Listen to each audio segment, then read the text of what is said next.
It's Saturday night. That means it's time for the Don Tony Show.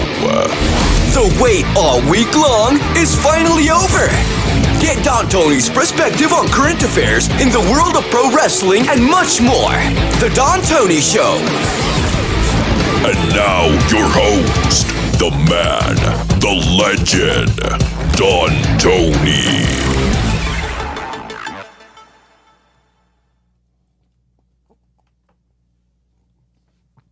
My eyeglasses are getting steamed. A little bit of morning coffee. Wow. Yesterday was kind of a long night, and it is Saturday morning, March 18th, 2023. Maybe I won't yell as much today. Good morning, good day, good evening, whenever you're tuning in. This is the Don Tony Show, March 18th, 2023. We are 2 weeks away from WrestleMania. We are less than 3 weeks away from vacation, 5-day vacation. My birthday is a week from this Monday, March 27th. My wife's is a week after, and that's what we usually do. Like the first or second week in April, we usually spend some alone time, get away for a few days, and I think after this WrestleMania, we'll probably need a few days to recharge, all of us. Last night on SmackDown, the hug felt all around the world. It finally happened. And we're going to have a very interesting episode of Raw coming up. And if you checked out some of my previews, because I got a little head start with thumbnails for next week's shows. And this is the thumbnail that I came up for Monday. Roman Reigns is going to blame Cody Rhodes on Kevin Owens and Sami Zayn, not only getting back together, but they are a threat for the Usos, and probably Adam Pearce may have to make that match. And Roman Reigns is going to blame it on Cody Rhodes. He is probably going to beat the living shit out of Cody Rhodes on Monday. This is not going to be just respect and handshakes going all the way into Mania. There's going to be something big going down on Monday. So I'm looking forward to it. I think it's going to be spectacular. Definitely looking forward to it. So today we're going to recap SmackDown a little bit. Just a couple of high points. Charlotte Flair, Rhea Ripley. Said it last week. They needed that Brock Lesnar level pull apart. They needed a brawl. They needed anger. They needed hair pulling. They needed an absolute wild brawl leading into WrestleMania. And we got it yesterday. And props to everyone. You know, listen, no one is probably listening to our ideas. We just think alike. And a lot of you out there said the same thing too. This respect, it's fine, but Rhea Ripley, Judgment Day, what they did to Edge, what they did to Beth Phoenix back, with the Concerto. And then they show up, Charlotte, there's no doubt that you are one of the greatest champions, but at WrestleMania, you will acknowledge me and fear me. Oh, fucking beat the shit out of her. We finally got it. In fact, this Monday on Raw, we might learn that Bray Wyatt and Bobby Lashley are still on. Those are the reports. Again, the clickbaiters, man, they were in full force last week. Monday, we're going to have some fun because I don't know if you've noticed the last couple of days, there's a bunch of places reporting matches that were pulled from WrestleMania. And it's quite hilarious when you actually look at some of these matches. They were never scheduled to happen in the first place. The one that reaches my mind immediately was Ronda Rousey and Shayna Baszler versus Dakota Kai and Io Sky for the tag titles. I mean, with all due respect, and I'm not trying to shit on any of the women involved. They're all talented. But this is after 6-7 months of Dakota Kai and Io Sky. A lot of people feeling that Damage Control was not hitting on any cylinders whatsoever. You look at the hate online for Ronda Rousey, and Shayna Baszler's been kind of stuck in the mud. Who in their wild fucking dreams thought that people in droves were going to want to see that at WrestleMania? And this is before Damage Control lost the tag titles. It was just nonsense. But because people ran with it, they have to portray it that, oh, it was pulled. It was canceled. No, it was never going to happen in the first place.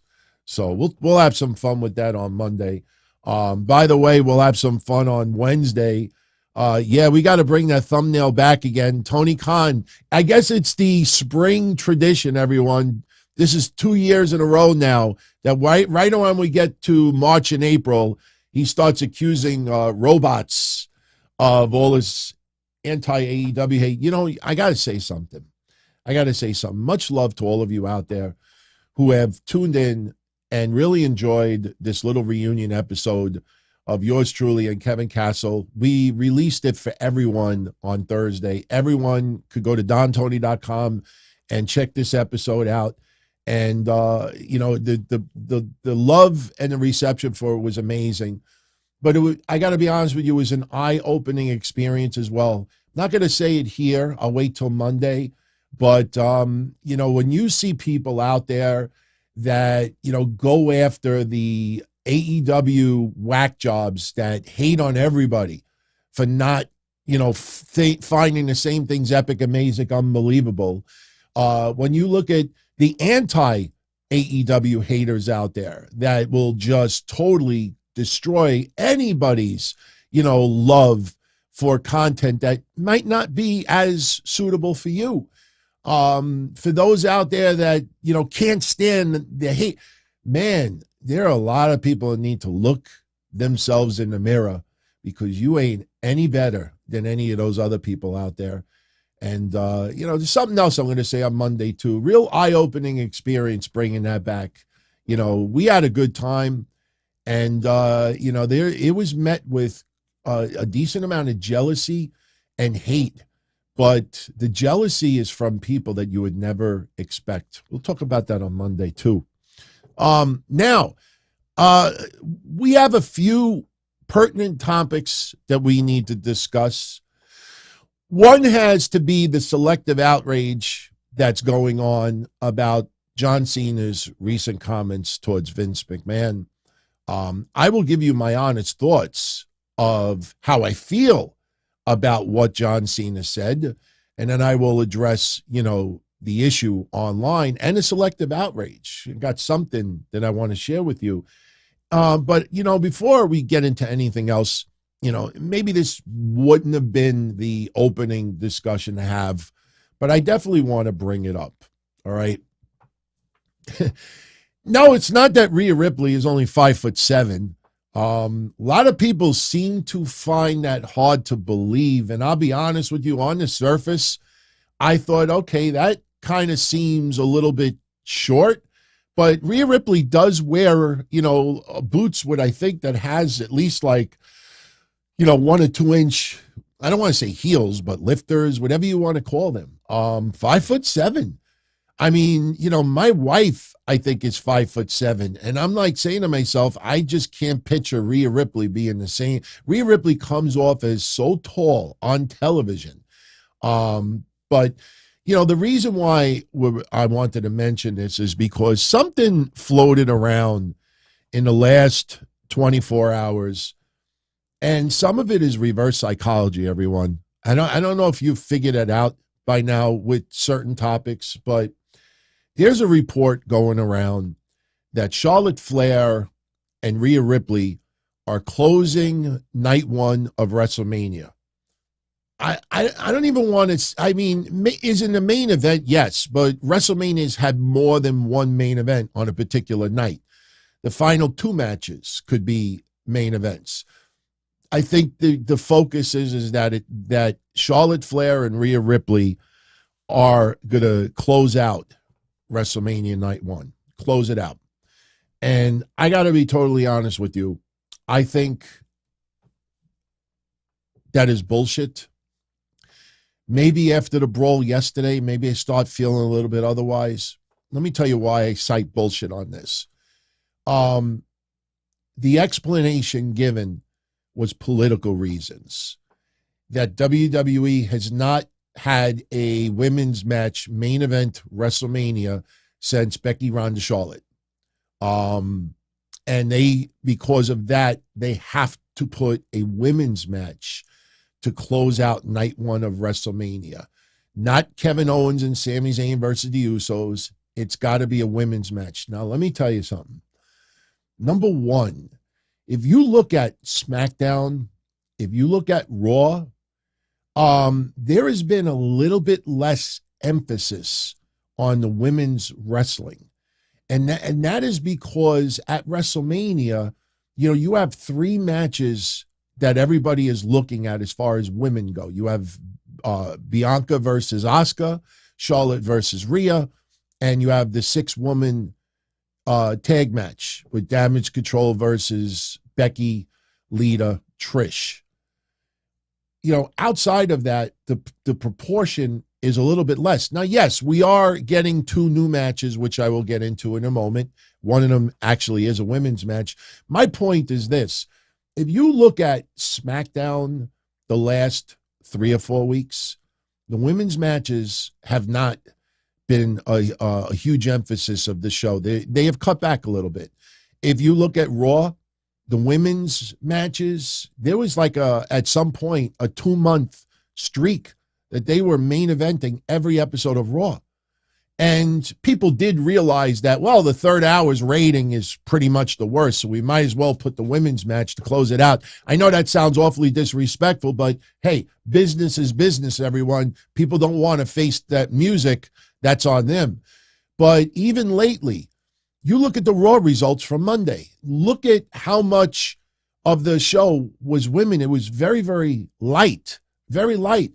And that's going to happen because you want to base your product, what you present, what you sell, on what is working and what is hot, not just because it shuts Nikki Bella up or Nikki Garcia up, just because it appeases the fringe element of the IWC that feel that, women are not being utilized in women's movement and this and that. WWE is not going to cater to a small little niche audience out there just to pacify them. They're going to go what they feel is going to make them the most fucking money. They are up for sale. They are not going to start playing political points and sacrifice revenue ratings, whatever it is, because, it just feels good. It's the right thing to do. So let me tell you something. Should Charlotte Flair and Rhea Ripley main event WrestleMania night 1? No. You want to put it the next to last match of the night? I'm fine with that. There's only one match that should close out that night. If you just try to close your eyes for a minute and try to get in that mode that it's WrestleMania night, and you have watched an hour and a half of a pre-show, you just watched 3 hours of one of the WrestleMania nights, and all the anticipation all throughout the night for one match that is going to close it out, vignettes, interviews, the crowd, and then you finally get to that point. And then you open your eyes and it's Charlotte Flair versus Rhea Ripley. This is not a shot on either one of them. I fucking love both. I have said it 10,000 times over. Charlotte Flair is the greatest female wrestler of this generation. She's got all the tools. Some wrestlers may wrestle a little bit better. Some may have a little bit of a better attitude. But to me, she's got all 5 tools. She has 6 if you think about it. Kevin Owens and Sami Zayn, when that music hits and that tag team title change happens, did you hear that pop yesterday over a hug? You're going to have people crying in the audience, all right? You're going to have probably shit coming down, maybe from the ceiling. I don't know. But there is no way you're going to say to me that Charlotte Flair and Rhea Ripley is closing out WrestleMania night 1 because of political points. No. Maybe it does. I would be shocked to shit if it does. But you just look at the TV. If your eyes do not deceive. If I show you this and I say this is a white piece of paper, don't listen to the internet wrestling community that says that it's red. My sources say to me that it's red. It's red. It has to be true. Blah, blah, blah, blah reports it. It has to be true. Those same people reported that Bray Wyatt took his ball and went home. Those are the same people that reported a lot of bullshit. Those are people, Mercedes is going to debut in AEW. A lot of those people reported that Saudi Arabia bought WWE. A lot of these people are reported that. Just go with your instinct. Go with common sense. It's not disrespecting women because the Usos versus Kevin Owens and Sami Zayn closes out night one. If you get any people online that whine and complain that a women's match didn't close out WrestleMania night one, then gift them a Snickers bar and tell them to shut the fuck up. All right. Here's another thing, though. Here's the reverse psychology. This is the reverse psychology. What a lot of people do, and they've been doing this for decades, last 2 decades especially, because that's where social media really got its presence, from MySpace, even message boards, and then, Facebook, Twitter, places like that. Not as much Instagram, but over the last 2 decades especially. When you want something to happen, and there is almost no chance in hell that it's going to happen, people like to play reverse psychology. They will post the reverse online to create an outrage. So it almost puts WWE in a precarious situation that, okay, maybe we have to do this. There are people out there that started throwing around this crazy notion that Charlotte and Rhea were closing out night one because of political reasons, because women haven't main evented. They were doing that because they want people to get outraged. Yeah. Or the opposite. Get all this buzz on that match. Now it's out there, political reasons. It's the right thing to do for the women, and it's this and that, and it's that. So even though they know it wasn't happening, they put out the opposite to try to get a buzz, get a reaction, get it trending. Did you see in the last 24 hours, once that got thrown out there, every fucking person ran with it. Every person had to make it. Look, we're talking about it. But the difference is, I'm telling you, I smell bullshit. I smell bullshit. People like to play reverse psychology. Oh, this shouldn't happen. So let's throw out the opposite. This way it gets out there. And then people get enraged, whether they want it or they don't want it. And then it gets so much attention that it's got that now it has to happen. Because if WWE, listen, you could see it coming a mile away based on what I just said. Let's say Kevin Owens and Sami Zayn do close out night one of WrestleMania versus the Usos. You know what a lot of these jerk-offs are going to say? Jerk-offs. They're going to say, oh, well, WWE went with this, and although it was a hard decision, that they ended up going with this choice, and blah, blah, blah, blah, blah, and they changed their mind. They changed their mind, or this is and that. And there was never any mind to change. I mean, I saw Fightful had kind of calmed this down a little bit. And Fightful said at some point, WWE considered Logan Paul versus Seth Rollins to close out night one. I think that's even crazier than Rhea Ripley and Charlotte Flair.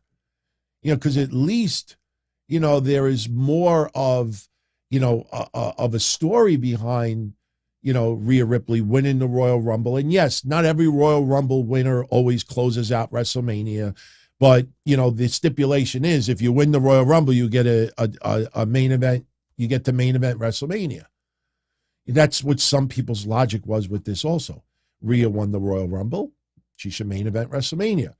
Why are you letting a man main event WrestleMania, but you're not letting a woman main event WrestleMania? A woman won the Royal Rumble. Why is she not main eventing a WrestleMania? Now you have 2 nights. A couple of years ago, you only had 1 night. So if you had a man and a woman win the Royal Rumble and there's only 1 night of WrestleMania, then obviously you have to make a choice. But now there's 2 nights of WrestleMania and you have a woman win the Royal Rumble.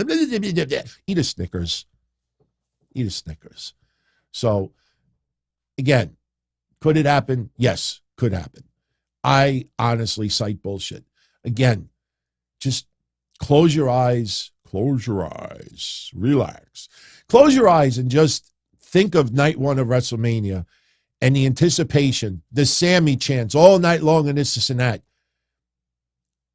You close out WrestleMania with those 2 guys holding the belts up high. You know, you're going to see people crying. You're going to see fireworks going off and this and that. And honestly, it's the only way to go.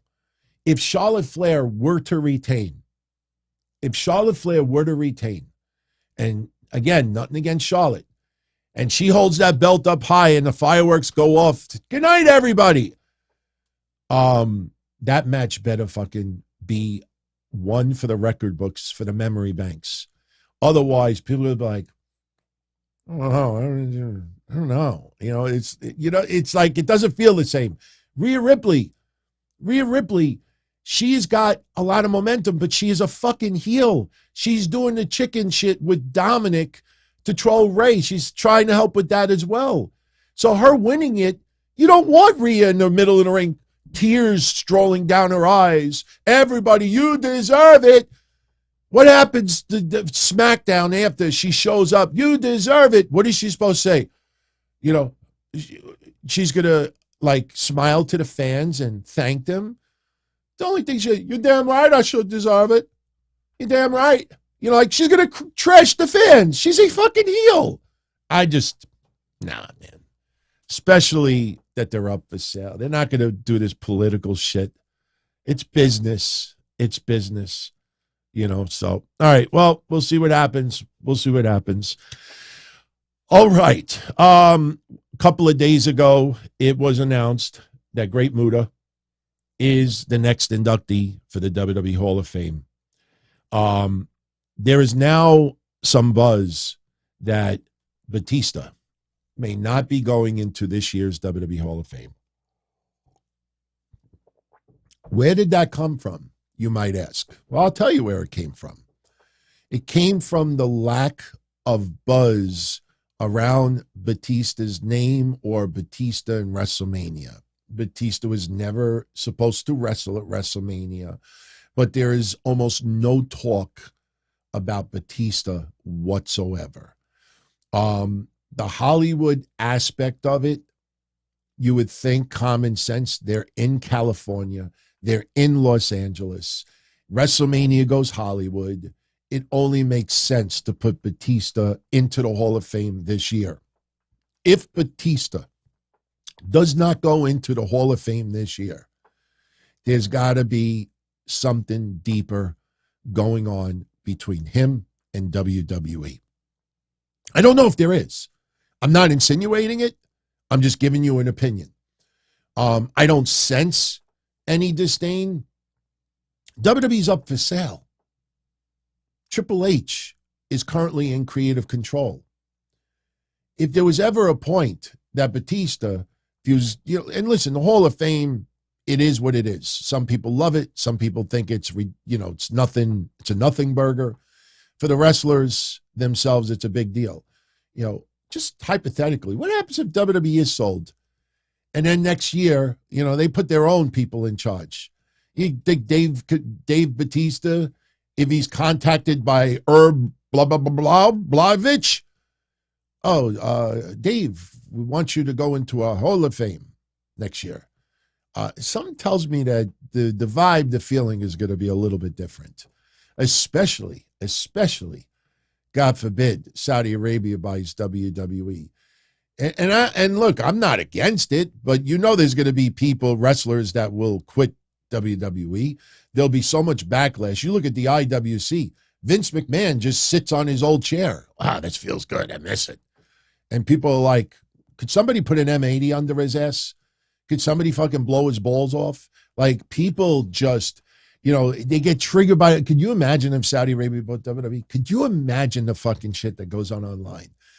Every single time an event is promoted, somebody's going to show an atrocity. I mean, you think Vince's alleged atrocities are bad.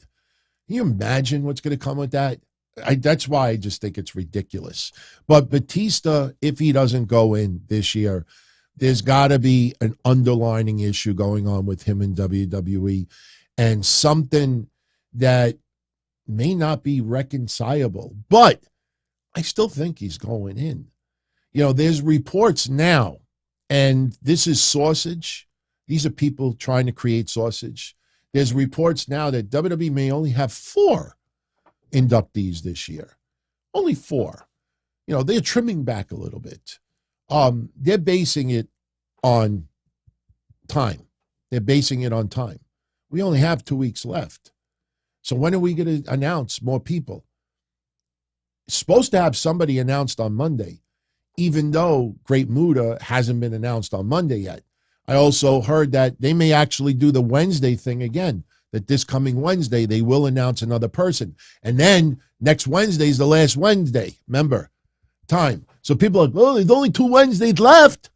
If they do that, only 2 Wednesdays, 2 more people. That's where that came from.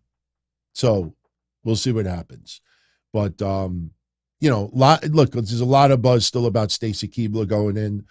It's interesting because I saw some women in wrestling, older women that have been in wrestling for a long time, kind of annoyed if Stacy Keibler is the one selected to go in this year. And they were bringing up other women, that really paved the way for others in the world of pro wrestling that are not in.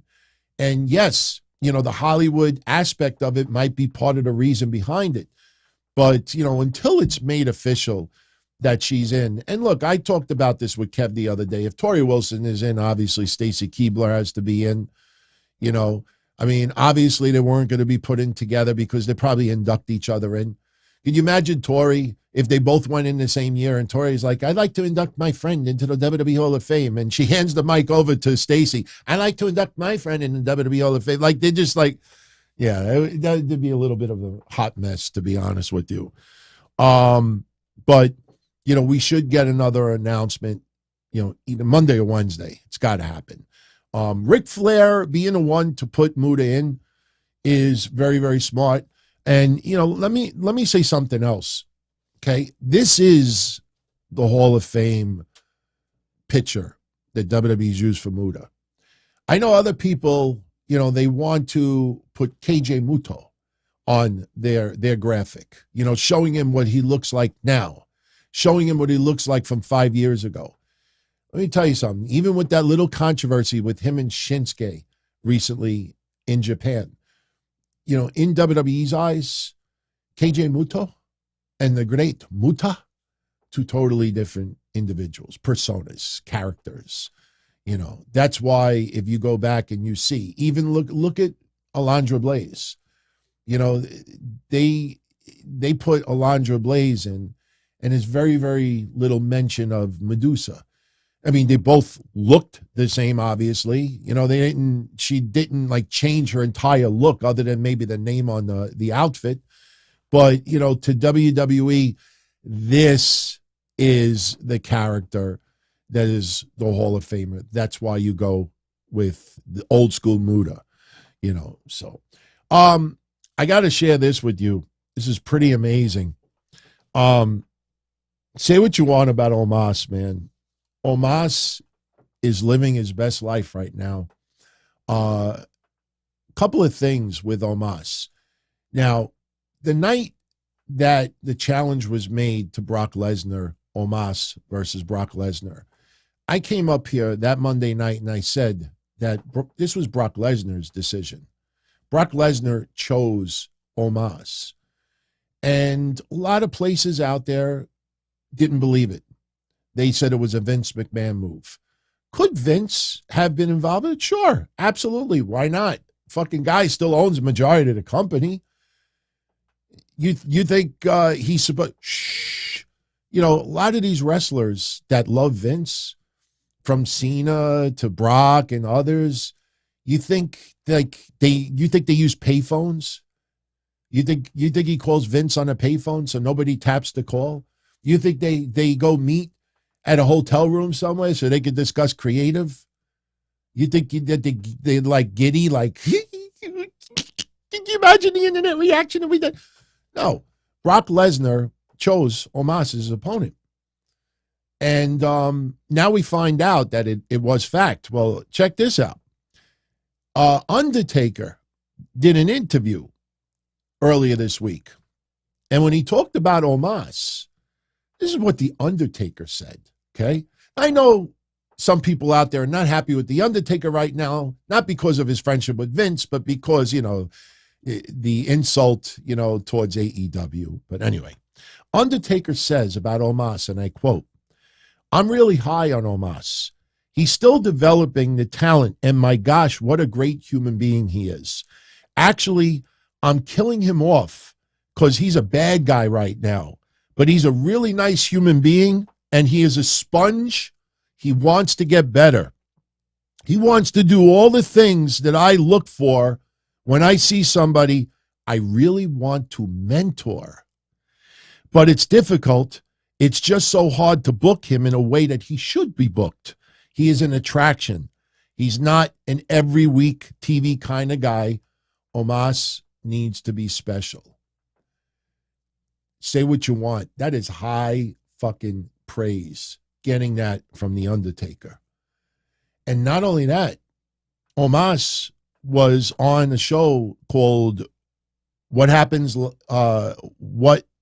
What Happens Live? I think that's what it is. To promote WrestleMania, and he announced during that appearance that he's engaged to be married. This year, he's getting married to his fiancée. So you look at, early 2023, Omos is chosen by Brock Lesnar to be in WrestleMania.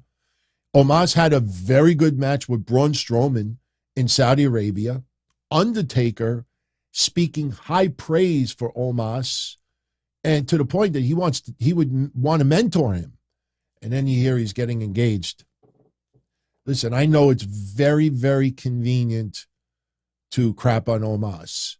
Listen, a lot of Omos's early career definitely deserves criticism, definitely deserves a little bit of mockery. I'm not trying to go there saying that it's not. But you have to give credit where credit is due. The guy is improving. But here's another thing. Whether you like The Undertaker or not, when you hear from somebody of that caliber that says that Omos is like a sponge, that he soaks up everything and he wants to get better and he's doing everything he can to get better. There are a lot of people that work countless hours trying to get better at whatever they do, whether it's their job, whether it's playing baseball, shooting hoops, wrestling, acting, whatever it is. People spend countless hours, days, weeks, months, years to try to get better at what they do. And no matter how hard they try, they don't. Just because you put in the hours doesn't necessarily mean that it equals success. If that was the case, every person in baseball would be hitting 300. Every person in basketball would have a 70% shooting percentage. It just sometimes it doesn't happen. So we don't know what Omos's future is going to be. Will Omos be the next Great Khali, or will Omos be the next Big Show? Or will he be the next, whatever? I mean, maybe when we look back on it, he's not the next anyone. He's just Omos, But when I read that really kind of took me back a little bit. Definitely got to give a little respect for Omos. Friends, there is nothing wrong with giving a little bit of credit for Omos. Listen, that's why when I saw him go overseas and he saw his family, some family members he hadn't seen in almost 20 years, that was cool. That was cool. You get to see who he is outside of wrestling a little bit, and you realize he's not this big Nigerian Oompa Loompa. That he's actually a guy that, really does want to be a good, pro wrestler / sports entertainer. Now, somebody of that size is not going to have a 4-star match. Somebody of that size is not going to do crazy shit. At maximum, maybe at one point, he dives over the top rope like some other big men have been able to do that are not named B Dollar. You know what I'm saying? Or Top Dollar, excuse me, B Dollar. Hey, I just took B-Fab and Top Dollar and put them together. So, a little props to Omos. Got to give him a little bit of props. All right. As far as a couple other wrestling news tidbits go, we finally got the match for WrestleMania 39. I still, friends, for the life of me, I still don't understand everybody leading into last night who seriously thought that it wasn't going to be a 3-way. I mean, we've been saying it for weeks that it was just the scenic route. All it was the scenic route. Sometimes they just want to tease it an extra week or two. This was their semi-main event yesterday. That was the last match for SmackDown other than the Jey Uso, Sami Zayn confrontation. And all week, you see these pleas and arguments, and it's not just your everyday wrestling fan. It's, people that are doing media, news. And I was blown away that people actually thought that this wasn't happening. It went down exactly like we said it was going to go down last week. That for some stupid reason, Imperium was going to get involved. The match would be thrown out. Adam Pearce would pop up on the screen. Gunther, you will be facing Sheamus at WrestleMania. And Drew McIntyre. What does it mean? Come on, it's not that hard. And again, you have to ask yourself, are people just that stupid? Or people purposely ignore the obvious because if they pose the question or if they crap on it, look at the people over the last 7 days that shit all over WWE. What the fuck you got to change it for? Why do you got to make it one-on-one? Why can't you fucking leave things be? Why can't you fucking do this? And why? If that same person wrote, friends, it's just the scenic route, match is still on, people would be like, oh, okay. And that's it. What? No attention? What? No retweets? What? No response? Just, oh, okay. Look at the Johnny Gargano, Grayson Waller stuff. I mean, how many times have we brought that up? It was so fucking obvious that it was going to be Johnny Gargano coming out to put. Everybody talks about cinema, long-term booking. You got it staring at you straight in the fucking face. And people out there that do blogs, podcasts, even news, purposely ignored the cinema, the long-term booking, so they could just tease Shawn Michaels coming out of retirement. So we got the 3-way. It's going to be a banger. Now, after the match is over, now it may not happen at Mania, but after the match is over, there's got to be a reconciliation with Drew McIntyre and Sheamus. Because them working together, even though we have the Brawling Brute still, them working together has been tremendous. And listen, Sheamus is at the tail end of his career, even though he's not showing any signs of it. There's going to be a reconciliation. And all this, bastard after bastard after bastard after bastard, that's got to get buried. So the question is, do we see a 3-way sign of respect at WrestleMania? You may actually see that. Now, do I think we'll see Sheamus and Drew and Gunther all raise each other's hands in the air after the match is over? No, I don't see that. But there's going to be a lot of respect thrown around. There's going to be a lot of respect thrown around. Now, this match should be made official. I don't know if it'll be made official on Monday because Roman Reigns is going to have a face-to-face with Cody Rhodes. And as I said earlier, Roman Reigns is going to blame Cody Rhodes for what happened on SmackDown. And it's going to get violent. It has to get violent. You know, Cody Rhodes because when Cody Rhodes was on SmackDown yesterday and he opened up SmackDown, you know, he said that, you know, he feels that Roman Reigns is the greatest champion in sports right now and sports entertainment. He has a lot of respect for Roman Reigns. Even when the crowd is booing a little bit, Cody's like, he's got a lot of respect for Roman Reigns. Some of that respect has to get thrown out the window. All right. Cody Rhodes had a lot of respect for Seth Rollins.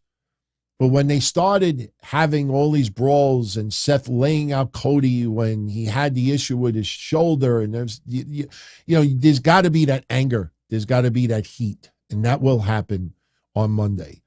But you saw yesterday on SmackDown how crazy over Cody Rhodes is. You know, you get that small group of people online. Oh, what if Cody fails? Should they put it on Sami? You know, it's like, why don't you just sit back and just enjoy it? You know, like people got to always put conspiracy theories out there. But Cody comes out there yesterday and he's got a lot of respect for Roman Reigns. And then he goes on to say that he doesn't want to talk to somebody. He wants to talk at somebody, which I love that line because that's one of my catchphrases for 26 years. What do I always say? Other people talk at you. I want to talk to you. You know, there's a big difference. You talk at someone, that means you're saying what you want to say, whether they like it or not, whether they listen or not. When I talk to you, I try to talk directly to you. And he calls out Kevin Owens. A little surprise there. Kevin Owens comes out. Then he calls out Sami Zayn. And now you got Cody, Sami Zayn, Kevin Owens in the ring together. And Cody Rhodes bringing up to Kevin Owens about 7 years ago when Cody was released from WWE. You know, if people don't know the backdrop of that story, you could Google it for a little bit more. But basically, Cody was introduced to, if I remember correctly, the Young Bucks and Kenny Omega and others. And, you know, what transpired as a result, you know, we all know. And Cody will never, you know, ever forget what Kevin Owens had done for him. He wants to repay in some way. And basically what Cody Rhodes is trying to do is trying to get Cody's trying to get Kevin Owens and Sami Zayn back on the same page, back together. And Sami Zayn just using common sense, everyone. Sometimes common sense is the best way to tell a story. Sami Zayn's like tells Kevin Owens, like, look, you know, we don't have to be friends. You know, whatever your problem is, you know, let it out. You want to punch me in the face, punch me in the face. But, you know, we got to work together. You know, we can't do this alone. It was almost to the point of what we said the last couple of weeks, the enemy of my enemy is my friend. And that's what Sami Zayn was pitching to Kevin Owens. And he says, we could be the ones to take down the ones. That's Sami Zayn. Kevin Owens gets on the mic and says the perfect line of the night. Why would I want to fight with someone that doesn't want to be my friend? Well, Kevin doesn't need a, remember the remark that I said several weeks ago with Dusty Rhodes towards Dustin? We don't need to sign no papers. Just give me a kiss and a hug and we could be together. You know, we could fight the good fight. That's not my Dusty impersonation. It's just, I don't know, probably Southern Texas barbecue impersonation. But that's pretty much what it was. Kevin Owens, he just wants a kiss and a hug. So Kevin Owens walks out. They go into the parking lot. By the way, I don't know, man. The more I see like the police chases with all the Dodge Chargers and the Dodge Challengers, I'm starting to think about that might have to be my next car. That may have to be my next car. Kevin Owens rented out a green one, and I actually do like that green one. And Kevin Owens is getting ready to leave. Sami Zayn is in the parking lot with him. And Sami goes up to Kevin Owens and he says, look, forget what I said in the ring. We are friends. We will always be friends. We're not just friends, we're brothers.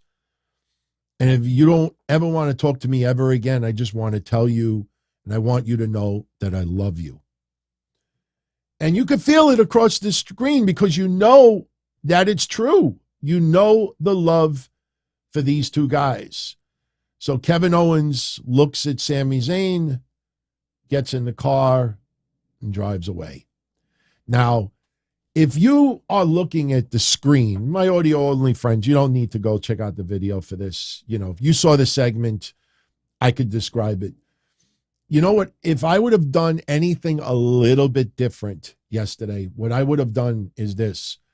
When Kevin Owens was about 3/4 of the way out of the parking lot, I would have shown the car stop, put the brake lights on, sit there for a couple of seconds. Sami Zayn is looking at the car near the exit of that parking lot, and then we see the reverse lights come on. You put the reverse light on, he's still got his foot on the parking brake, or the brake, puts the reverse lights on, and everybody thinks in the crowd, and Sami Zayn thinks that he has changed his mind and he's backing up the car and coming back. But then after about maybe 3 seconds, you put it back in drive and you slowly drive away. That's what I would have done yesterday. I think that would have gotten an extra little tease, an extra little pop. You see the car pulling out and then it stops. You don't have to skid. You don't have to slam on the brakes. It just stops. And there's an awkward pause and Sammy's looking at the car and we're looking at the car. So you see the reverse lights come on. Holy shit, he's coming back. Then he changes his mind. He pulls off. That's what I would have done yesterday. Missed opportunity, but all right. But it's all good because in the end, we got what we wanted. So I'm going to fast forward ahead a little bit. Towards the end of the night, Sami Zayn calls out Jey Uso. And they're going to meet in the ring face to face. Jey Uso, and, you know, I'm going to say it. I know it's going to annoy some people, but it's truth medicine you have to think about. You know what another problem with AEW is? And I'll use FTR as a perfect example of it. For everybody that is a fan of FTR and has followed them very, very closely in AEW, get your typing fingers ready because I'm going to ask you a question. I'm very curious to see what your response is to it. I'll ask you in a second. And this is not throwing shade on anybody, but I'm going to show you the difference. Okay?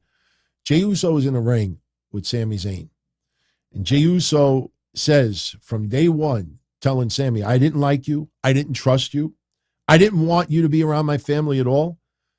But then something happened. Everybody started liking you. Jimmy started liking you. Solo started liking you. Wise Man started liking you. Even the tribal chief started liking you. I still didn't like you, but I put my guard down and you betrayed me. I called you my brother. You embarrassed me in front of the world. Since day one, you have always been a fake-ass oos. And powerful words. Sami Zayn gets on the mic and says to Jey Uso that he always had a choice. He always had a choice. He could have left the bloodline, but he chose to take the abuse from Roman Reigns, and he thinks that Jey Uso is only mad because Sami got to do to Roman Reigns what before he was first to chair bash Roman Reigns, and he says that Jey wanted to be the one to do it. And that's why Jey Uso is pissed. Jey Uso looks the other way. Next thing you know, he cheap shots Jey Uso. Jey Uso cheap shots Sami Zayn. Here comes Jimmy Uso. It's 2-on-1 once again. They bring him outside, smash him into the barricades. And then all of a sudden you hear Kevin Owens' music hit. Now you know exactly what's going to happen because the Usos are back in the middle of the ring and they walk all the way to the edge of the ring and they're just laser focused on the rampway. So, of course, Kevin Owens is going to show up behind him. Kevin Owens takes off his sweat jacket. Jey Uso turns around first. He gets leveled from KO. Jimmy gets leveled from KO. Sami Zayn gets a little bit of energy back, clotheslines Jimmy over the top rope. There's brawling. And at the end, here is Kevin Owens, Sami Zayn in the ring, and the Usos are backtracking. Now, unfortunately, the segment that happened right after this is too long for me to share on video because we will get hit with copyrights. But there's nothing wrong with showing a fan's cell phone footage at ringside. Yes, that is permissible. So what happens? Kevin Owens is on one side of the ring. Sami Zayn is on the other. And yes, it's an old reference, but there's been a lot of satire of it over the years. It's almost like that movie 10, where Bo Derek is running like very, very slow. And by the way, I've never seen that movie in my life. It's just I've seen a lot of satire of it. And Sami, this is what I loved about it. Sami did not walk up to Kevin Owens. Sami just stood there. Kevin Owens was the one to walk up to Sami Zayn. And listen to this pop, because that crowd was chanting, hug it out, hug it out, hug it out. And then this happened. Oh, wait. Oh, wait. Oh, whoa, whoa, whoa, whoa, whoa, whoa. I think we got to rewind that. We got to rewind that shit. All right, here's what happened. Here you go.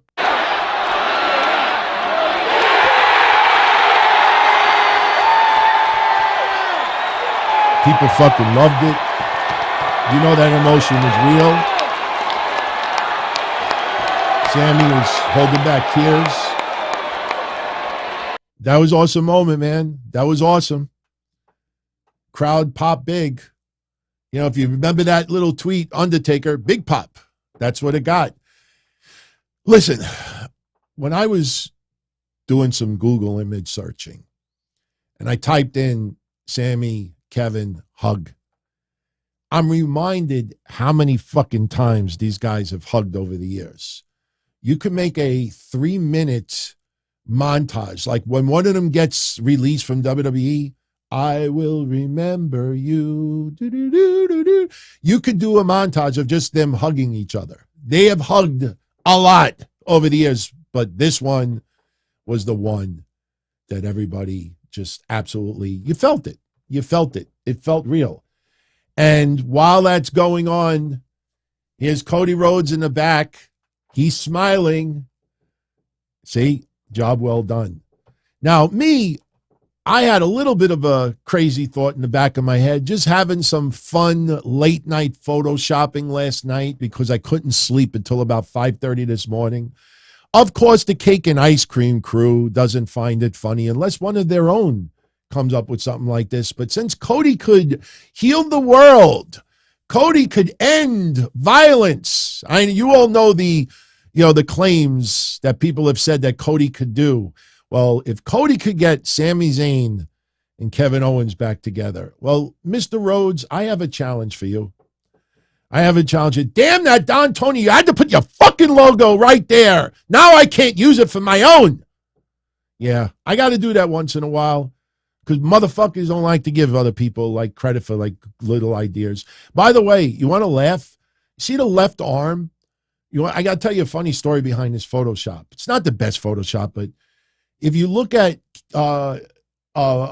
Kenny Omega's left arm, that whole arm underneath the wrist is fake.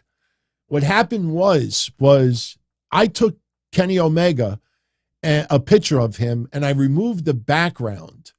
And what happened was when I removed the background, it removed almost 3/4 of his forearm. It looked like he had some type of skin disease, like it just ate up all of his skin. So I overlaid it over, which was Dax Harwood, by the way, in the background. And when I was about to put it online, I'm like, wait a minute, what the fuck is wrong with his left arm? Like 3/4 is missing.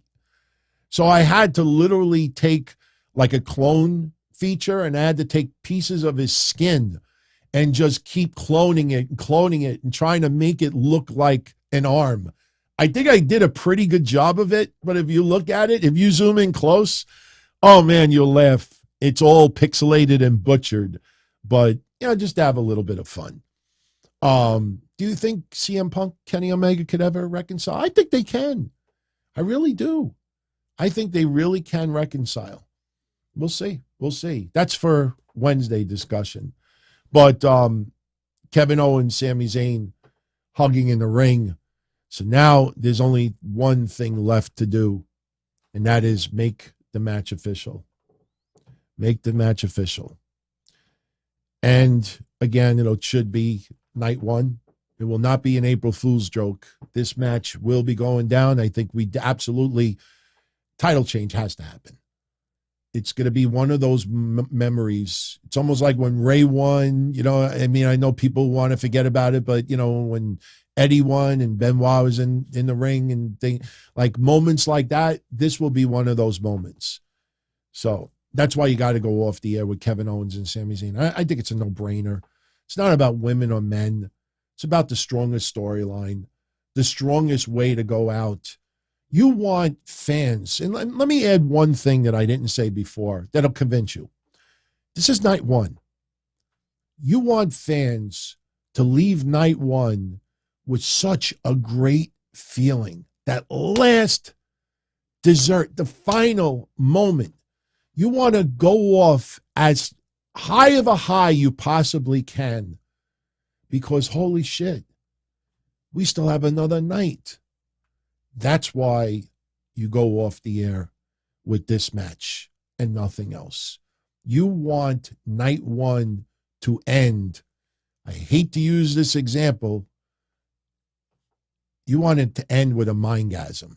You want people, you want the pinnacle of emotion. And no, you don't want motherfucker that Charlotte Flair retained. Or, the match sucked, or was it this, or that? This isn't going to suck. We've seen so many Kevin Owens versus Usos in the ring. Sami Zayn has been killing it. This is easy. This is no-brainer. That's why you do what you do. Now, what I was going to say about FTR before. Now, what I was going to say with FTR before is this. We'll have this conversation more on Wednesday, but Dax on his podcast recently felt that the Usos are the most over tag team in the world today. And, he talks about how they were underutilized in 2022. And I was really surprised that he revealed something that I exposed for about 6 months and nobody wanted to pay attention to it. He revealed that they only had 6 or 7 TV matches the entire year for AEW.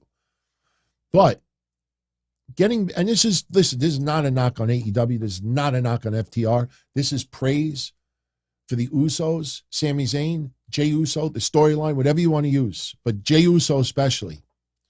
My friends, remember I said if you're a fan of FTR and AEW, I'm going to ask you a question. I want you to type your answer. Get ready to type an answer. I'm very curious to see what your answer is. Friends, think back to last year in AEW television. Think back to FTR cutting promos on TV. Now, we remember the infamous promo of Dax talking about his daughter. Beautiful, spectacular, probably in my top 2 or 3 favorite promos of the year for anybody. But I ask you this. Name me one promo exchange that they had against someone else on AEW television that was tremendous or your favorite, or name me one promo exchange that they had with someone else face to face, not talking to us, not talking to Tony Schiavone to a crowd, not talking in the back with Alex Marvez, face to face in the ring. Name me a memorable promo exchange that FTR had with another team on AEW television, not Ring of Honor, IWGP, New Japan, AAA. Name me one. That's one of AEW's biggest problems. You usually, when you see a lot of these epic promos, there's no one else in the ring. There's no one else in the ring. At best, you might say the Gun Club. You look week after week. Yesterday with Sammy and Jey Uso, and Jey Uso looking in Sami's eye and talking. He's talking to someone. He's not talking at someone. That's one of the biggest problems with AEW with promos. There's been some epic promos, but 9 times out of 10, there's no one else in the ring that they're talking to. They're talking to a screen, sending a message. You can't. Not one person has been able to write one right now. Not one person. I mean, that's not a shot on FTR. That just goes to show you how important and why this storyline with the Usos and Kevin Owens and Sami Zayn has been on all cylinders. Because when these wrestlers have confrontations, they're talking back and forth, back and forth, back and forth. If Austin Theory and John Cena were in AEW right now, you would have in the back Alex Marvez. I have Austin Theory here. Austin, what do you have to say about John Cena? Blah, blah, blah, blah, blah, blah, blah, blah, blah, blah, blah, blah, blah, blah, blah, blah, blah, blah, blah, blah.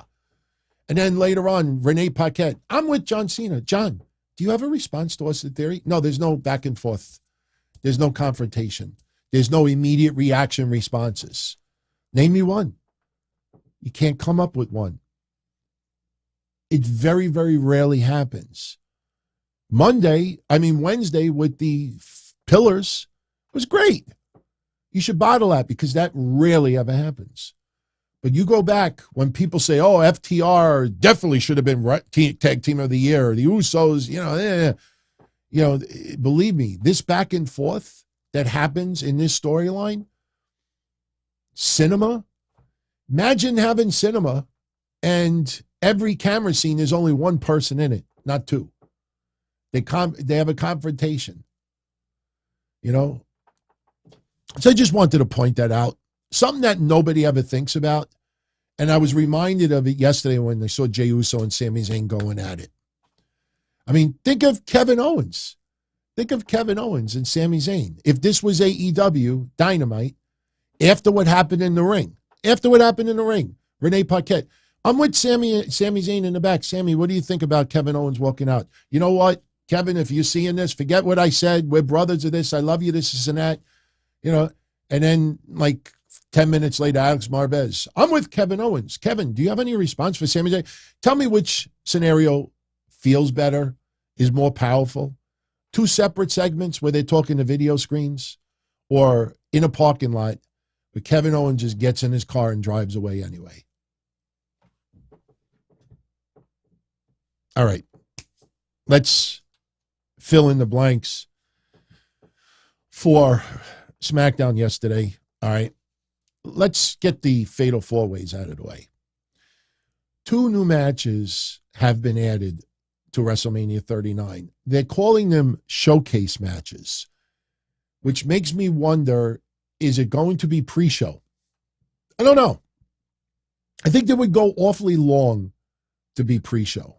Not sure how I feel about that. Showcase Fatal 4-Ways. There's going to be a men's and a women's.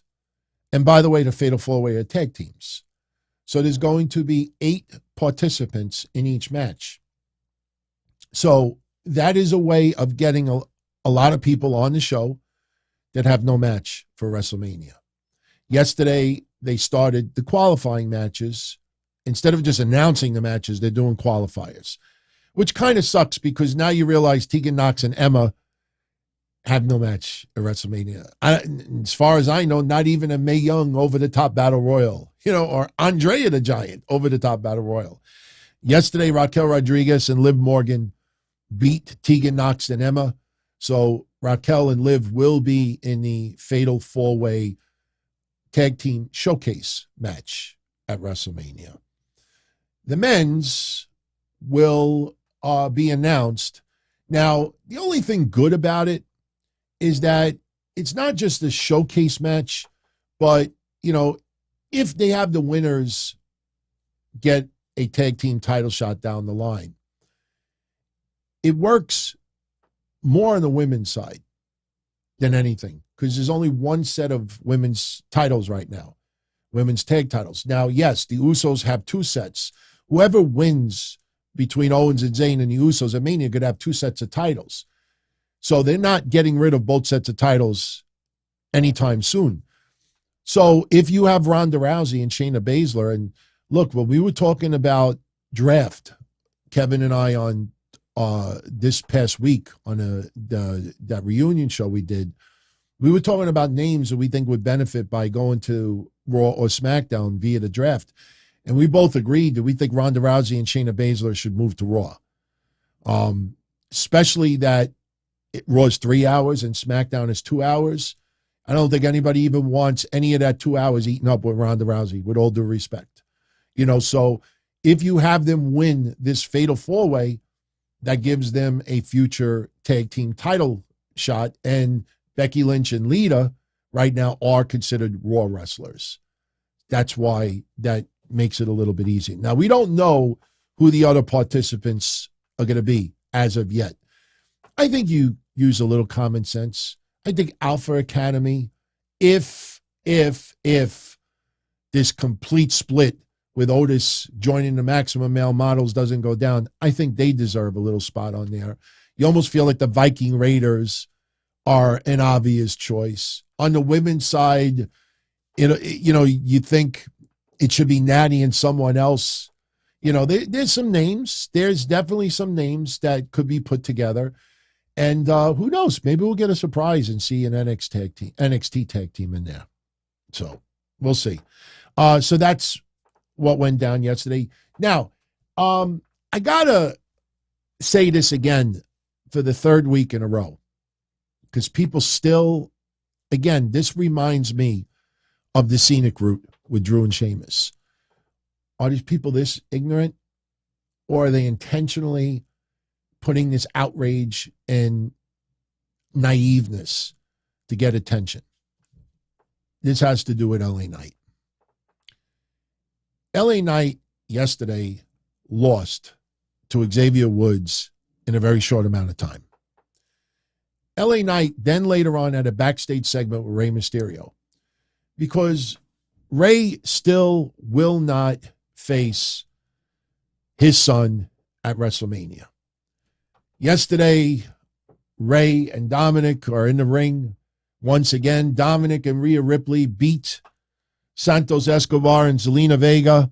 And if you look at the match closely, nothing has changed. People still trying to convince you that we're getting intergender matches. No man is allowed to perform a wrestling move on a woman. Maybe we get a 619 to Rhea from Rey, which makes me think that Rey and Dom is going to be night 2 of WrestleMania. But, because yesterday during that match, we had Zelina Vega do a Huracan Rana on Dominic Mysterio, Rhea Ripley with a power slam onto Santos Escobar. But after the match is over, Rhea Ripley and Dominic are in the ring, and Rey Mysterio comes out. And Rey and Dom, it was almost a repeat of last week. Let's be honest. It was almost a repeat of last week. Dom calls his dad a deadbeat dad once again. Rey hits the ring. Rey this time asks Rhea, could you step aside? I want to talk to my son. And Dominic says, Rey, you took away my WrestleMania moment. And he's saying the same things he's said before, but this time he's about to call his father a piece of shit. And Dominic's like, whoa, whoa, whoa, whoa. Rey is like, whoa, whoa, whoa, whoa. He admits that he hasn't been the best father, but that doesn't take away the fact that I still love you. You are my world. And he says, son, soon you will learn this business is selfish. I made sacrifices so you, your mom, and your sister could have what I only dreamed of. When you got into trouble, it was the Mysterio name that bailed you out. And Rey starts getting very, very emotional, legit. You look at Dom. I think this was a challenge for Dom to see if he could hold it together. He did, but you could see Dom was getting a little emotional. And Rey says he wants nothing more than to have his son Dominic stand with him on the stage at the Hall of Fame. And Dominic, he's got that look. He's not having it. And then Ray starts going back after Dominic. Starts using the same names that Dominic was calling his dad, except for the deadbeat dad part. And he says, any disrespectful, selfish punk, I'd kick their ass at WrestleMania. But unfortunately, you're my son. And I'm fighting you would be the biggest disgrace as a father. I won't fight you here. I won't fight you now. I won't fight you ever. And then we get the same conclusion as last week. Ray walks off. Go ahead, walk off. You're a scared little man. Go ahead, walk off. This is what you do. And we have the same exact conclusion. Now, getting back to LA Knight. LA Knight later on is in the back after his loss to Xavier Woods, and Ray is at a table. I think he was signing autographs. And basically LA Knight says to Dominic, is like, look, if you won't fight your son at WrestleMania, I will.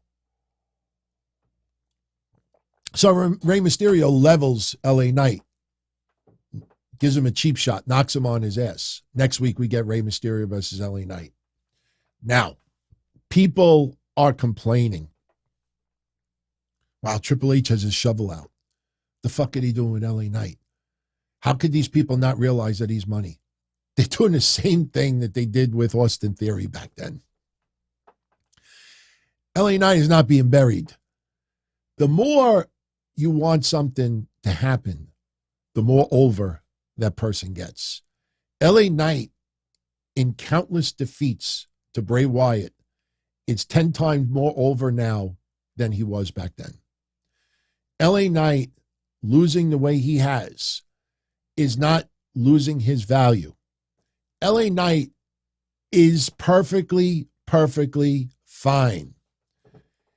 LA Knight, as I said last week again, that his loss to Cody Rhodes cements that he likely, I think, will be the co-host of WrestleMania.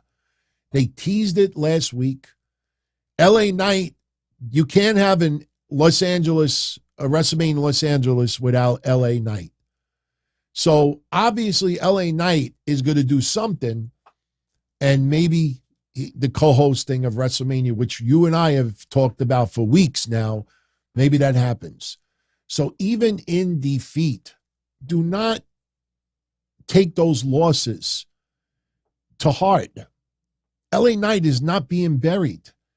They are elevating him without you realizing it. Yes, the statistics, the losses are frustrating, but the more you express your frustration, the more you want this guy pushed, the more they're going to be like, all right, you know what? No. They're edging you. They're edging you.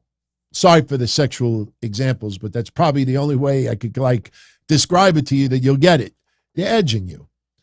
LA Knight will be just fine. He lost to Xavier Woods. He lost to Cody Rhodes. He'll probably lose to Rey Mysterio. LA Knight will be fine. Just like Austin Theory. When people were like, oh, that's a disaster, you fucking took the briefcase off of him. That night we said, taking that briefcase off him will be the biggest and best decision that WWE ever did. And now you look in hindsight, now you understand why. Again, are people just that naive? Or do they purposely keep the conspiracy theory, the complaints, and the frustration because it attracts more people to them? LA Knight is fine, everyone. Do not get frustrated. Do not tweet your anxiety like, who the fuck? Why is Triple H? What does he not see that we see? Trust me, they see. They see. Do not worry. Do not worry. All right. So those were your matches yesterday at SmackDown. Because we already talked about Sheamus and Drew. That was a banger. But in the end, for no particular reason, as we predicted, Imperium hits the ring. They start wailing on both guys. And Adam Pearce on the screen. It's going to be Sheamus and Drew McIntyre versus Gunther at Mania. So I'm for it. Love it. So 3 more matches yesterday were added. So, a couple other things and we'll get out of here. Let me I want to pull something up here. Okay, yeah, we got to talk about it. I'm a little surprised that we waited this long. I'm just curious, which thumbnail you prefer better? John Cena thinking about Vince McMahon, or do you like better Mattel John Cena? Actually, we got two things to talk about with John Cena. Have you all seen this Mattel John Cena figure? Have you seen the screenshots of the WWE 2K23 video game? Let's talk about Action Figure Cena first. Then we'll talk about Cena's comments about Vince and the sexual allegations, and then we'll get out of here. A lot of people don't know if this is real or not. This Mattel action figure of John Cena keeps popping up on screenshots of the 2K23 video game. And people are wondering if you could play this in the game. Now, this gives me nothing but celebrity deathmatch vibes. It gives me robot chicken vibes. Fuck celebrity deathmatch. This gives me nothing but robot chicken vibes. If you've ever watched episodes of Robot Chicken, you know exactly what I'm talking about, because they do that all the time. Usually it's superheroes that I've never heard of before. But for those out there that are asking, is this really going to be a playable character in the video game? I am happy to tell you, yes. And I have the website in front of me, and I'm going to share my screen right now. And for those on audio only, I will tell you exactly what you have to do, how you can actually get to play as the action figure John Cena in the video game. You got to go to a website, www.ruthlessredemption. Not ruthless aggression. No, it's ruthless redemption. Ruthlessredemption.com. All right. And then there's some instructions. When you go there, you have to, between March 1st, 2023, and September 16th, 2023, you have to purchase a qualifying item. It's probably an action figure from Mattel. You have to take a picture of the entire receipt showing your purchase. Take the picture with your phone. Then what you're going to do is you're going to upload your receipt to, I believe, this website. And then after you submit your photo, proof of purchase, you will get a confirmation, and then you will have to fill out a registration form, and then you will get your figure.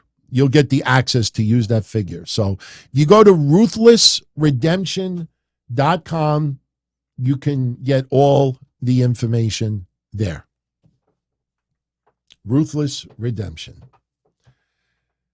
So again, why the wristband skin color? Because it's an action figure. It's kind of like that Robot Chicken vibe.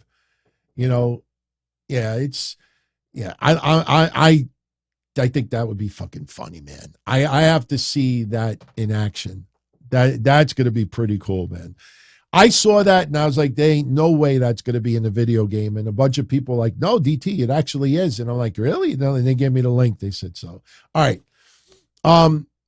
Before we get out of here and before we talk about John Cena, a little announcement.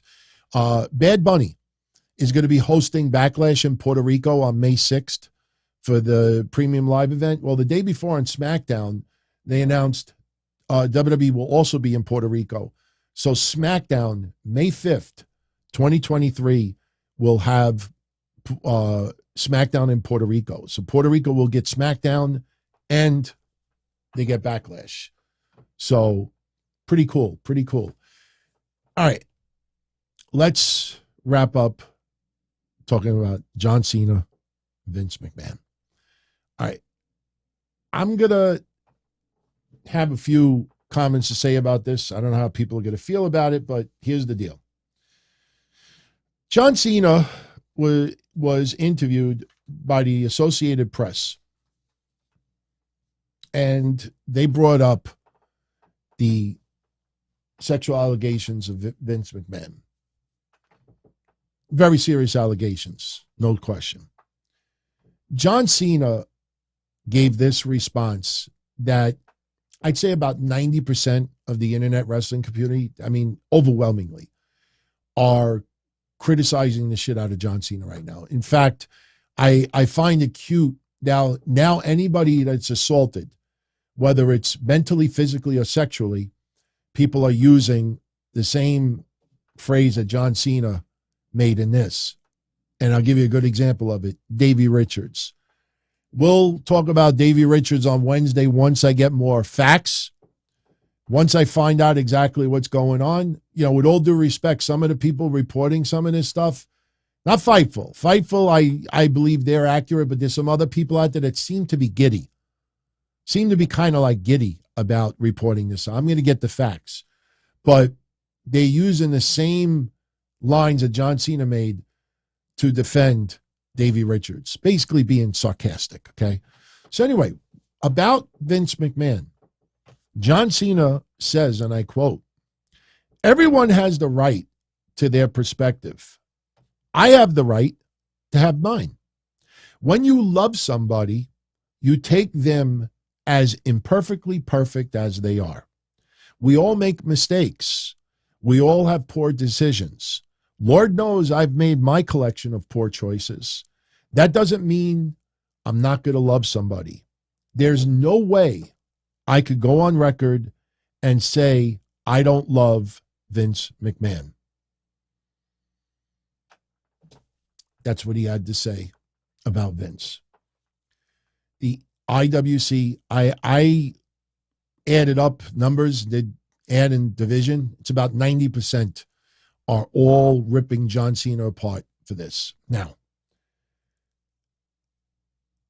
my honest opinion about what John Cena said and the response is two totally different things. Okay. First of all, I will say this again, whether people like it or not, Vince McMahon's never been arrested, never been convicted of a crime. Before anybody says anything, yes, OJ wasn't arrested. Well, he was arrested, but he wasn't convicted of, that horrible double murder. We're not comparing double murder to sexual assault. Still, both disgusting, crimes. But the thing is this, and I've always said this before, with the exception of one person, most of these women went to a lawyer for money instead of going to authorities. Not one person has ever gone to a police station, and please do not give me, well, it's me too. Well, people were afraid, people were this, people were that. You cannot, because you feel that somebody was scared to report the crime, that means the person is guilty. What people need to understand is that Vince McMahon, this is not a cop-out, but we all need to realize, when you hear about casting couches, all right, yes, that's criminal. If you force yourself on someone, you think of Harvey Weinstein, you think of Jeffrey Epstein, you think of others, you look at Bill Cosby and some of the shit that he's been accused of. But you also got to go on TV, go on the Lifetime channel, go on the BET network, go on whatever women's network, movie network you want. And there are movies all the time where you'll see a billionaire's mansion, big get-together, champagne, caviar, everybody dressed in tuxes, dresses. And then you'll see a woman talking to another woman. You know what? I could get hooked with him, and I'll get my job. I'll get whatever I want. And there are women out there that will sleep or use themselves to get further. I'll give you an example. It's a tragedy, but you remember Anna Nicole Smith? I was thinking about this the other day. Didn't she marry like a 90-something-year-old? And everybody and their mother were convinced at that time that she married him for his money, that she didn't have to sleep with him. She just had to give him companionship. And he left her all this stuff. When you watch these movies, what do you think? It's all fantasy? You think that there's nobody alive that says, hey, if I put my pants down, I might be able to get this movie role. I might be able to get this. You don't think that in the billionaires world, in the millionaires world, that shit doesn't happen? There's a lot of horrible people out there. There are millionaires and billionaires that know that their position of power and money could get them laid, get them things that other people, get them privilege, get out of a legal mess, get out of a crime. You got money. There's a lot of things you could get. So when you see, and I brought this up the other day too, other than the accusation in a tanning salon, that we don't even know, what ended up happening with that. But other than the accusation in a tanning salon, take note, Vince McMahon never hooks up with a cashier from Target, never hooks up with an office worker for a law firm. Never, yes, he slept with a paralegal that was working for WWE, but never just, like he's, buying a cafe latte and he banged the woman from Starbucks. A lot of the women that made these accusations were in a position where they actually went further. Didn't the paralegal's salary get doubled and stuff like that? You don't know what's in the minds of these people. People just want to focus on the mind of Vince McMahon and say that motherfucker abused all these women and committed crimes, and he's a piece of shit and he should go to jail for it, and he should be vilified for the rest of his life. But no one ever stops and says, how many of these women were willing participants? When you have a female that waits 10 years right before a Saudi Arabia deal or a deal with Fox or something else, waits 10 years, is so upset and devastated by it, waits 10 years, and then right before a deal is announced, you better pay me, motherfucker, otherwise I'm going to go tell everybody. You don't think that kind of sounds a little bit like karma? I don't even want to say blackmail, it's karma. She is playing the millionaire, billionaire Vince at his own game. So this is a world that we cannot relate to. Vince McMahon is a disgusting father in that sense that he can't keep his zipper closed. Vince McMahon is a disgusting husband. I will say that a trillion times over. And all I'm saying is that this is a world that we'll never be able to identify from. But to turn around and try to make it sound so one-sided, I think this is the reason why you keep seeing Brock and Pat McAfee and Undertaker and Cena and Austin and others always coming in defense of Vince McMahon. Because deep down inside, my friends, I think they all realize that most of these women, if not all, were willing participants. Hey, man, Vince, he shouldn't have done that to Linda, but hey, he's got the billions, and they went along with it. That's a world we will never understand. They will not understand. But here's my problem with the internet wrestling community. I got another quote I want to read to you. The first thing I should say is no comment. Second thing I should say about stuff and just Vince in general is that maybe it's more about love. If you love somebody, it's that people make mistakes and you love them regardless. I know what you're saying, DT. You just pretty much said that same exact shit. Yeah, the only problem is that was said by Bryan Danielson not too long ago. Bryan Danielson was asked about the sexual accusations towards Vince McMahon, and that was Bryan Danielson's response. Did you see the IWC in droves going after Bryan Danielson? No. That's what you call selective outrage. Okay? If you are upset at what John Cena said, you get upset at anybody that says it, whether you like the person or not. And when people just turn a blind eye, oh, I didn't know that Bryan Danielson said that. That tells everybody you truly are not that upset. You're not upset about the accusations. You just don't like Vince McMahon. You don't like his creative.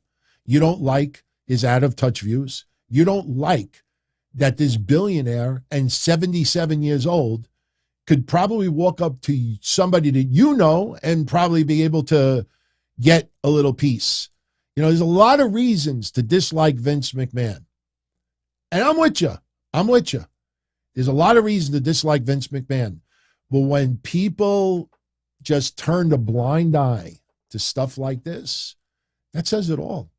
That says it all. And the best part about it is you can't go up to those people and throw the Bryan Danielson comment in their face, because there's an old saying that I live by. My father taught it to me when I was a kid.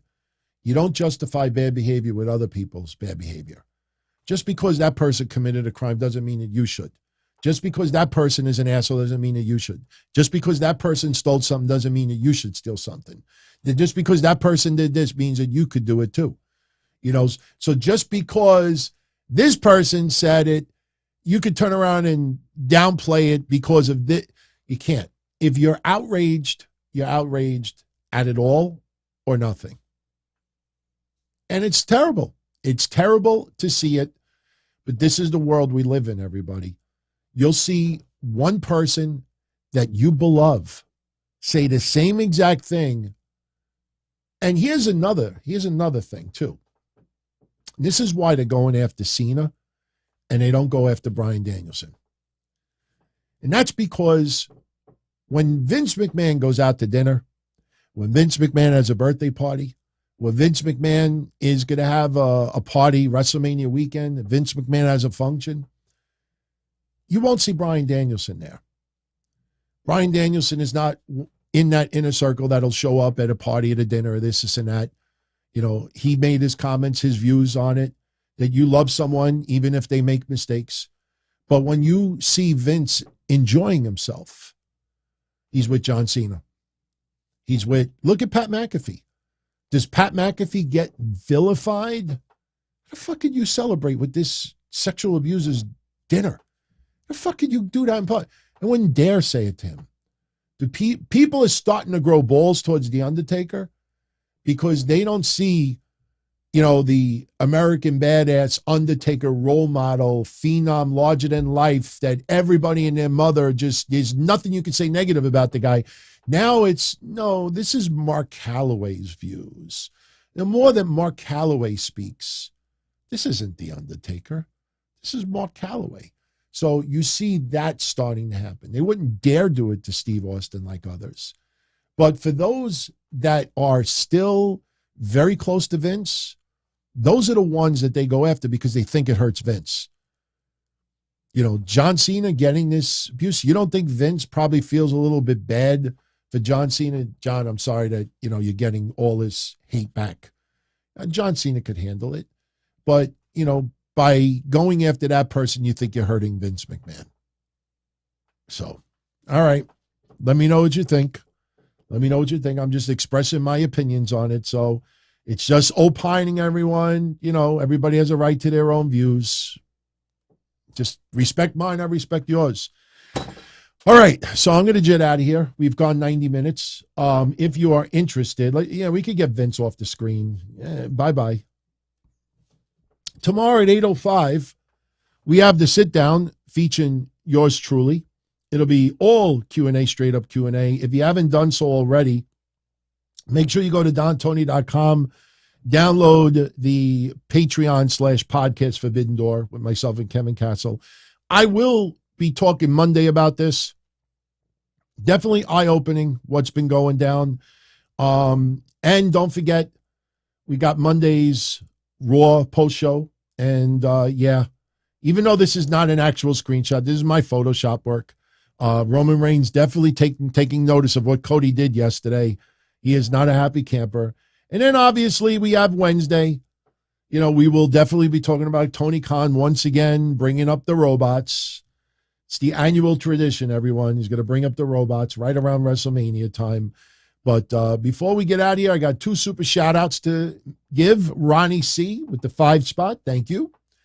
Don Tony, is Kenny Omega versus El Hijo del Vikingo one of my dream matches? The reason why Ronnie's writing this is a match set for Dynamite this Wednesday.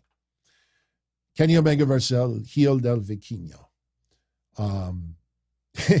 Reminds me of people in my neighborhood that aren't Italian. They go to the deli and they're like, can I have a half a pound of prosciutto ham? Prosciutto ham. It's prosciutto. instead of saying, give me a quarter pound of super sad, they're like, can I have a quarter pound of soprasada ham? I could see people saying, hey, what do you think about El Hijo del Vikingo? Vikingo! Look, it's not one of my dream matches. He's very, very talented. I think the reason why this is such a buzz, because I do remember it was a couple of years ago that wasn't he supposed to face Kenny Omega for the Mega Championship for AAA, and it was scrapped because Kenny Omega was injured. So this was a match I think that people have been anticipating for a couple of years now, and they're getting it. Listen, I have a screenshot. I'm going to share it Wednesday. I don't have it in front of me because I didn't know you could ask this question. But up until yesterday, this guy had 7,000 followers on Twitter. 7,000. I mean, you give it a week and you'll see a double. You know, the guy did not have a huge following. Doesn't mean that he's not a tremendous star. Is it a fantasy match, a dream match? Yeah, for a very small niche audience. But for me, it's not. Doesn't mean that I'm not going to like it. So I can't criticize the match, Ronnie. For some people, it's a dream match. Personally, I would have rather seen Tony Khan write, this is personally a dream match of mine. Didn't he do that with Samoa Joe versus, who did Samoa Joe face that he said this was oh shit. Anybody remember who Samoa Joe was going to face someone in AEW and he actually wrote, was it Trent Beretta? I don't remember who it was, but he actually wrote on Twitter, this is a personal dream match of mine. Okay, you know, let him wrestle in your pool or your backyard. Like, just because it's your dream match doesn't mean it's mine. But the match ended up being good. So I was like, all right, cool. You know, no problem. Samoa Joe match. But, yeah, it's a dream match for some, but not for me. So, all right. Scorpio 1117. He is at the dentist getting a root canal, tuning in. Ah, that's awesome, man. So just take some aspirins. I don't know if they told you if you could take aspirins before the root canal. Make sure you take some aspirins afterwards. If they tell you to put an ice pack on the outside of your face, you know, little ice, it'll keep down the swelling. And root canals are no joke, man. I had a root canal done probably about 5 years ago. And I don't remember how it affected the shows, to be honest with you, but root canals suck, seriously. But I hope everything goes well for you, you know. And speaking of going well, we should all give some best wishes to Kofi Kingston. He underwent ankle surgery on Friday. Now, from what I was told, he didn't break anything. Somebody said to me that he tore a tendon in his ankle and it required surgery. So I'm still trying to confirm that. All we know is that he had ankle surgery. So Kofi's going to be out of action for an extended period of time. Nathaniel says he's going to the dentist in 2 weeks. So if it's root canal, you know, just get it done. In the end, you'll feel a hell of a lot better over it. You know, for me, you know, it's the worst. You know, it's the worst, wisdom tooth. I don't know if any of you ever have this issue, but I have it. I have wisdom teeth, never been pulled out. And they can't get pulled out because as they grew when I was younger, they grew sideways. So if I ever needed to get a wisdom tooth pulled out, I have to go to like a specialist and they have to operate. They literally have to cut my mouth open to get to the wisdom tooth. It grew sideways. And every 3 or 4 years, I get this horrible, horrible pain in my wisdom tooth. I'll put Ambisol on numerous times during the day. I'll put it on so much that try carpet munching with Ambisol. It'll be funny. It's like drinking water when your whole face is numb and you'll just dribble all over the place. Try doing that with Ambisol and your whole, what's that other with the gums? But I get this horrible, horrible pain that'll last about a week, then it goes away. Just for no reason, just goes away. And then it disappears for 4 years. It just like wakes up from hibernation and just decides to cause me nothing but pain, and then it goes away.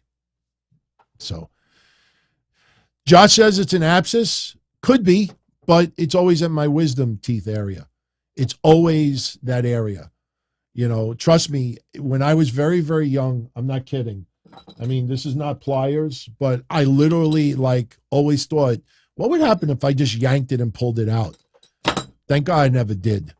But yeah, when I was young, I thought of some very, very stupid things. Trust me, very, very stupid things. But all right, everybody, I'm out of here.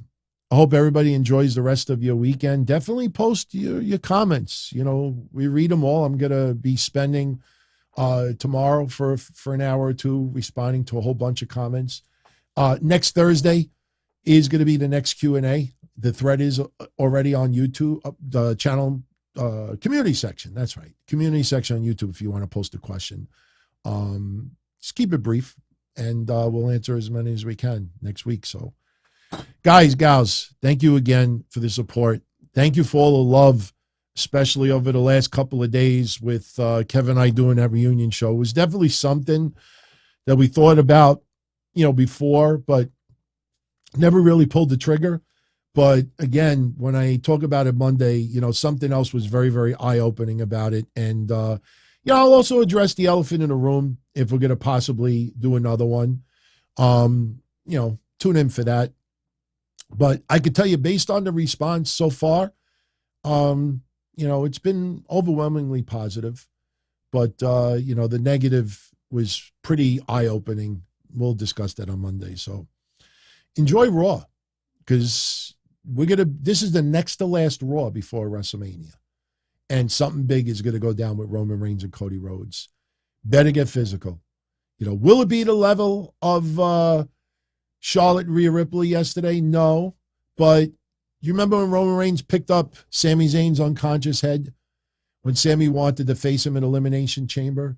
We're probably going to get something similar to that on Monday. Roman Reigns is going to beat the pulp out of Cody. I don't think we're going to see any blood, but he's probably going to lift up Cody's head and just torment him, maybe put the belt in front of his face, and we're going to see some crazy shit go down. Kevon Lewis says he's going to his second WrestleMania this year. Oh, have a great time, man. WrestleMania, if any of you out there have never gone to one, if you ever get the opportunity to go, and you make sure you plan smart, understand how long you're going to be there, understand the transportation, understand late at night when everybody and their mother's getting an Uber, if you don't have you have to make sure you have everything covered. But as long as you do that, if you ever get the opportunity to go to WrestleMania, even if it's in the boondocks, don't feel because you're in section 900 that, oh, the seats suck. You will have an amazing time. When you're in front of that many people with that many screens and you feel the energy, you feel the emotion, you hear it, you see it, you know, just because, and look, it's like baseball games. You know, back in the 80s when I used to go with my friend to Shea Stadium, sometimes we would always go all the way up into the nosebleeds because we didn't have money like that. We were teenagers. And we would literally have the little black and white TV things, portable TV like Walkmans, and we'd be in the nosebleeds and we'd be watching Channel 9. We're watching the Mets game while we're there, and we still had a blast. So definitely should be on your bucket list if you've never gone to one. So, all right, everybody, much love. Hope to see you tomorrow night, 8:05 p.m. Sit down. Be well. As far back as I can remember, I always wanted to be a podcaster. For me to live any other way was nuts. To me, those goody-good people who worked shitty jobs for bum paychecks and took the subway to work every day and worried about their bills were dead. I mean, they were suckers. They had no balls. If I wanted something, I just took it. I ran everything. I paid the bills. I paid the host. I even paid the masked maniac. Everybody had their hands out. Everything was for the taking. We always called each other good fellas. You would always hear from somebody. You're gonna like Don Tony. He's all right. He's a good fella. He's one of us. But if you're part of my crew, nobody ever tells you they're gonna get rid of you. It doesn't happen that way. There weren't any arguments or curses like in the movies. See, your haters come with smiles. They come as your friends, the people who've claimed they care the most for your life. And now that's all over. And that's the best part. Today everything is different. There's lots of action. I don't have to wait around for everything like everyone else. Oh, I didn't get the vaccine? Fuck you, vaccine me. Oh, your delivery guy has COVID? Fuck you, feed me. Right after I moved here, I ordered egg noodles and ketchup, and I got spaghetti with meat sauce. I'm no longer an average nobody, while they get to live the rest of their lives like a bunch of schnooks.